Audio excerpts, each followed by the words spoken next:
morning, and thank you for joining us again at the 2018 Northeast Seafood Expo, also known as the Boston Seafood Show. Joining us this morning is Rick McGowan, Category Manager with U.S. Foods out of U.S. Foods Corporate, Rosemont, Illinois. Rick, thank you so much for joining us. My pleasure, Max. Rick, why don't you share with us briefly what your background has been? I know you've got a number of years in the industry and experience, and we'd like to just have our audience get familiar with you as a professional and what your previous experience has been. Yes, absolutely. I've spent my entire career in the food business, and the lion's share of it's been in retail grocery. Wow. And then I worked my way from being a stock boy in a supermarket up to a director of the entire store for a large supermarket chain, and decided that, I need to do something different. So I ended up searching, and I discovered the category management business. This is a relatively new business. Sure. Sure. Speaking from somebody with my from my perspective, at least, and ended up in the produce business actually for a few years. All right. And bounced around that, and just kept searching, and I stumbled into seafood and said, you know what, I've arrived. This is where I belong, and felt that was your calling. This is my calling. I said, Fantastic. I wish I would have found it many years ago, and right. this industry needs my help. Fantastic. That's great. And how many years have you been with U.S. Foods? I've been with U.S. for 8 years. 8 years. All right. And so the main intent of our podcast is to create and generate better awareness about sustainability initiatives out to the public and the industry, and some of the milestones and accomplishments that have been achieved. When we have spoken to several other guests that we've had on for the past few days in the podcast, 10 years ago, 20 years ago, sustainability really wasn't existent in the seafood industry. It just wasn't on the forefront of all companies' minds that engage in commerce and global seafood.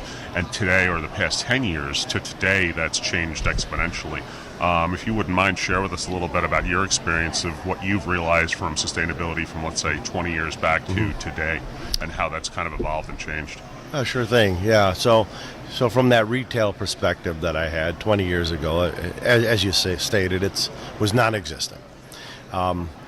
And I would say, you gave it that 10-year timeline. I'd say it was even shorter. Almost in the last 5 years is when I've really seen the explosion in the interest and the demand. And as a marketer of food products to the restaurant industry, we always have to be on the front edge of what's on people's minds. And it might have been a small niche faction at first. It starts in the colleges and universities, but that's usually it's a canary in the coal mine for what are the things to come. And then, of course, U.S. Foods being the second largest national distributor, I take it very seriously, and I believe that it's incumbent upon the leaders of this industry to make it important and make it be the thing that's on people's minds, that to bring the awareness to it. So if the leadership in this industry is showing concern and offering direction, the rest, I believe, will follow. It will move itself forward, so to speak, through the system. And obviously, millennial generation is probably one of the most, if not the most, it actually is the most sought after demographic right now. Largest demographic realized in our country's history, but not only in the U.S. but globally as well. In the U.S., millennials, are representative of about 76 million population, and I'm sure that's an important market segment, demographic for U.S. Foods to sell to market to provide products for. Your experience thus far, have you seen a lot of demand from that generation or that customer group for sustainability initiatives within products or that message? Oh, indeed. Different from when you and I grew up. I mean, our generation, I think we preferred value. From everything had to be at its lowest possible price point for us to think that this was the way to go.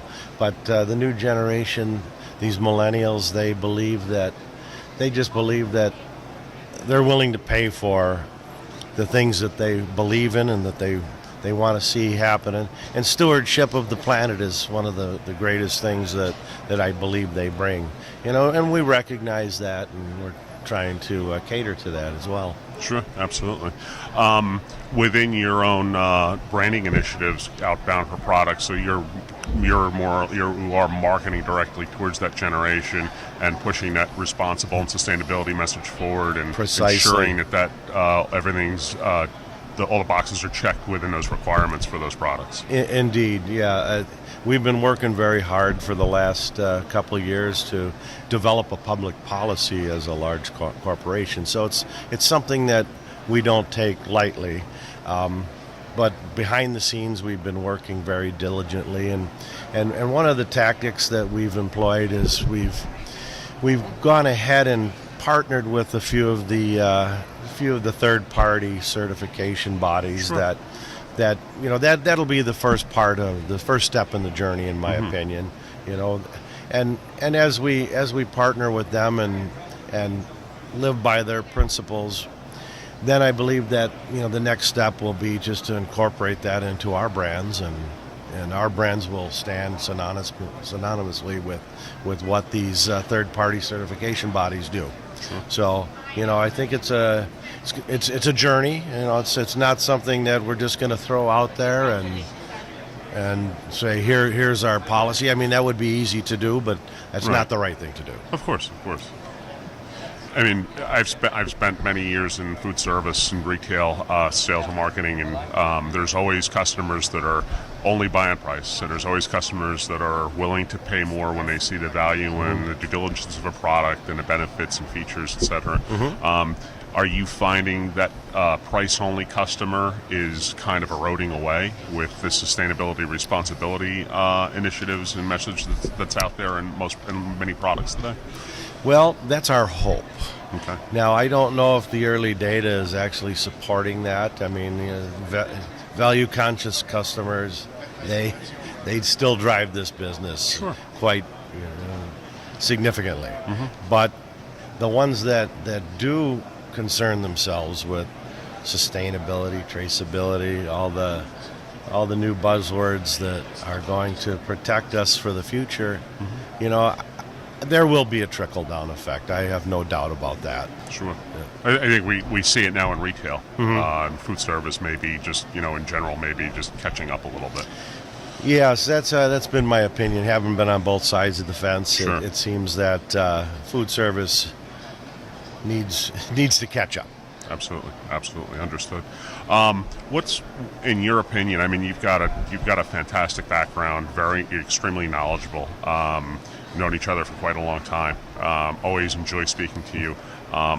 Over your past run or your career within sustainability and responsibility, is there any one significant milestone or accomplishment that's been achieved within seafood, within sustainability and responsibility that you feel is kind of like the turning point or tilting point that you'd like to share?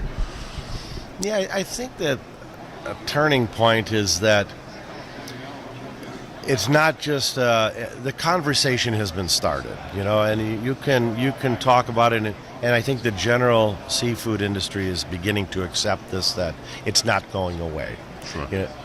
It was always nice to talk about, and I'm just going back about 5 years. Nice to talk about, but in the long run or the end, it always came down to that price equation. Sure. And I don't see that so much anymore. Everybody's more willing to accept the fact that, I'm going to be a very demanding buyer, and your entry point into come to talk to me is you have to have achieved a certain level to just get in the door to see me. Sure. And so that's changing, and as the rest of the industry catches up to that bar is just going to keep raising. Sure. And that's the proper direction for this thing to go, and really, it's in my mind, it's like you said, about the last 5 years is where I've really noticed that this thing is getting some legs. Sure.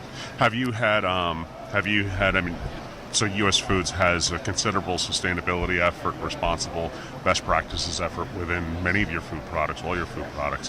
Have you met any pushback from the vendor community with kind of implementing those initiatives? If you had a vendor that was on board that you enjoyed a good relationship with, and they were a good partner for many years, but maybe they were lacking in their sustainability initiatives, and you kind of I'm sure you folks went back and said, we'd like to see you improve here, and here. Has by and large the vendor community been receptive to that?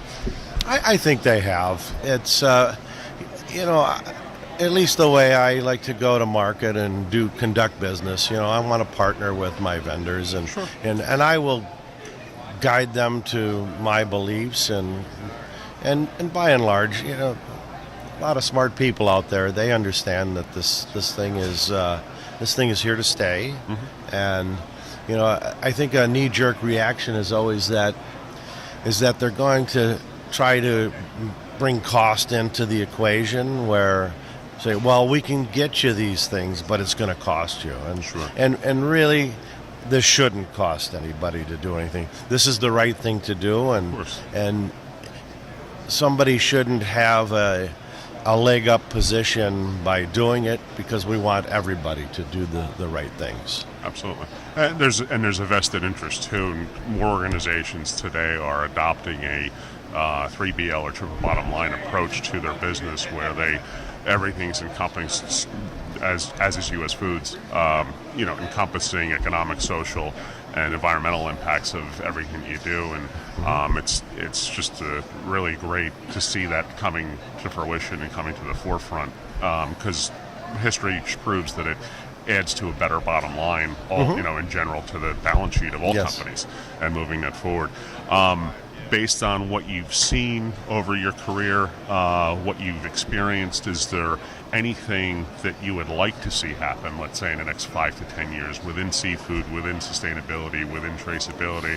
In your opinion, I mean, you've got a wealth of knowledge, a lot of experience. You've been on both sides of the fence, food service and retail. So is there anything that you think that, hey, this could be the holy grail if this came to fruition, and it can be general, it can be a species specific improvement, or evolvement or something?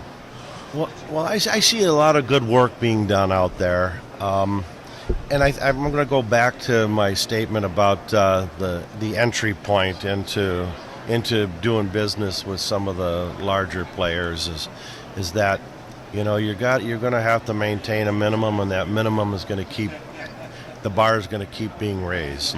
And I really think that that a few years down the road, these kind of discussions, you won't need to ask a person like myself, because it'll be on everyone's mind. Sure. And I firmly believe that it'll just be ingrained in the way we approach our business and what we do, and I think it's a good future. I think people understand that you don't want to be the guy that pulls the last fish out of the sea. No, of course not. Yeah. That ain't going to do any good for No. anybody. So nobody's going to want to have that moniker slapped on them. But Right. it's really everyone getting together to do the right things, and I think it'll just become a way of life versus an initiative. Sure. Do you see the same sustainability initiatives and responsibility initiatives with transcending? I mean, you're focused on seafood for U.S. Foods. Do you see the same power behind the same power behind initiatives within other categories as well? I believe everybody is trying to get in on the I don't want to call it a game, but get in Sure. on the movement. Okay. I think seafood is probably the most tangible thing that people can wrap their minds around. Okay. Just going back to the last fish in the sea comment. Sure. So It's a great comment. It's a great comment, by the way. Thanks. People understand that, though. Absolutely. They're gonna. That's an easy catchphrase or something that you can hang your hat on. But of course, we need this to be more than just catchphrases, but there's a general movement in a lot of things, and in fact, it's even things that you're not going to think about is as we pack our brands at US, if it's going to be in our brand, not only is the content of the box need to be fully certified as sustainable, or at least a plan to become so. Sure. Even the box that it's packed in has to have all the right ingredients so that it can be recyclable, and it has a certain amount of content that is going to be good for the planet as well. So those are the things that you normally don't think about every day, but it could have a big impact on our overall system. Oh yeah, it's someone shared with me that there was one of the large luxury brand cosmetic manufacturers had released recently their edict of social responsibility, sustainability, traceability within their product offerings, not only within their products within a container, but everything that's surrounded that packaging. And so it's going into all industries. It's going into pretty much all consumer goods. And the movement is very significant versus what it was 5 years ago. Indeed. In general, anything that you'd like to share with the group that any other impactful events that you've realized over your career, or that you've seen that you'd like to share that you think is relevant or fun, amusing story, something along those lines? I've got a lot of stories. However, I don't know if I could share them in a medium like this. That's pretty good. That's pretty good. So what are the plans for the future for U.S. Foods as far as growing forward and educating operators on sustainability and traceability? Your EB brands are fantastic. You do a really great job at rolling those out. The messages are in there and they're clear, and it seems like it's getting better year over year as far as that type of thing. Do you see that? Do you see the price, the cost of sustainability and responsibility coming down over the next few years? I do, and I do because that's it's going to be a widely accepted practice, and I think I said this earlier. It's just going to be the way people think and do their business versus this being an add-on to what we do. So, right. and I hope that day comes very soon because it's that just will even the playing field for everybody. Sure. You don't have to say, look at me, I spent a lot of money to make this sustainable. That's not the correct approach, in my opinion. Right. It's I want values everyone lives by. Yeah. And I think that's the correct way to approach this. Yeah. Any one species in particular that you think we'd like to see improvement in versus where it is today? Well, there's a lot of them. Okay. But I know that blue swimming crab, for instance, there's a council that takes this very seriously, and sure. And they're going to protect their resource because you can't kill the goose that lays the golden eggs, of course. And I'm full of cliches here today, if you hadn't noticed. That's all right. That's all right. I mean, but as you're well aware, Blue Star Foods has been Blue Star has been founder, co-founder, willing participant in multiple, global FIPS, fishery improvement projects within blue swimming crab, and it's been a lot of work. It's been a lot of hard work. We've come a long way. From where we started from, however many years ago the industry has, and it's one of those categories. It's a wild-caught species, and once it goes away, it's not coming back. Exactly. So it needs to be insured. This isn't necessarily a plug for Blue Star as much as it is awareness about the blue swimming crab species. And there's other organizations and other companies that are as passionate about it as we are as well, and collectively. One of the things that had come up with one of our other guests, do you see the value in collaboration between competitive enterprises and partnering with other NGOs to improve sustainability initiatives and responsibility initiatives?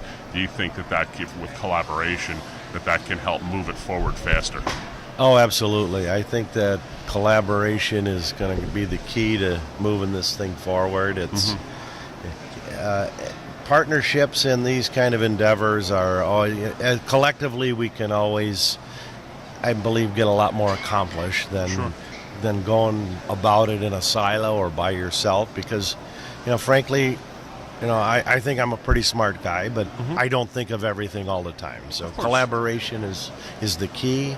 The more opinions, you don't want to bog yourself down in opinions, but you have to have all the data, all the facts, and by collaborating, that's how you make it happen. So sure. it's a good way to move this thing forward, in my opinion. Yeah. And do you see within collaboration moving everything forward? Obviously, it would shorten the lifespan or shorten the ramp-up time, so to speak, for certain initiatives and projects, learning from data, learning through data with everybody. Obviously, U.S. Foods, you're very centric on data and analytics. You do a great job at measuring the customers and what the trends are and what they want. Do you see anything in the future that you feel that the food service customer is asking for that may not be out there yet? Well, it pleases me to hear customers beginning to ask about a MSC certification, perhaps, or if it's a farm substance or farm species BAP.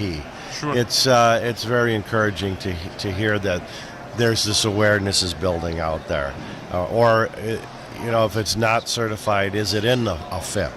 And these are terms that nobody even knew what it meant a few years ago, and now it's one of the first topics of discussion. Sure. So it's very encouraging to hear people begin to ask for things like that. Just for the consumer audience out there, what FIP or FIP stands for Fishery Improvement Project. BAP is another certification body for sustainability and responsibility practices, and they're all part of kind of this nucleus of improvement within global seafood to improve sustainability, and they all work independently. But as we've discussed briefly, collaboration between all competitive entities and non-governmental organizations and foundations collectively can move the ball forward much faster and create a much more efficient sustainability track, if you will. Exactly. So, very good. Yeah, we have no shortage of acronyms in this business. No, we don't. either. No, there's a lot of acronyms. I'm glad I heard you defining each one of the ones I've been throwing around. That's okay. That's okay. They roll off my tongue so easily, but to the uninitiated, Exactly. I can understand that. Not everybody's going to understand that. We could spend a few minutes coming up with a few more acronyms. You want to give it a shot? There you go. Very good. Anything else you'd like to add to the podcast? I just want to say, everybody out there, just do the right thing. That's awesome. It's easy to do if you put your mind to it and collaborate. That's awesome. Rick, I've really enjoyed having you as a guest. You always have a lot of great content to add. You're always engaging. You're always a lot of fun, and just always a pleasure to deal with you on pretty much any topic. Once again, thank you so much. Well, thanks for having me. And look forward to many more years of sustainability. Indeed. Exactly. Thanks. Rick McGowan, U.S. Foods, Max Christensen, Blue Star Foods. Thank you all again for listening.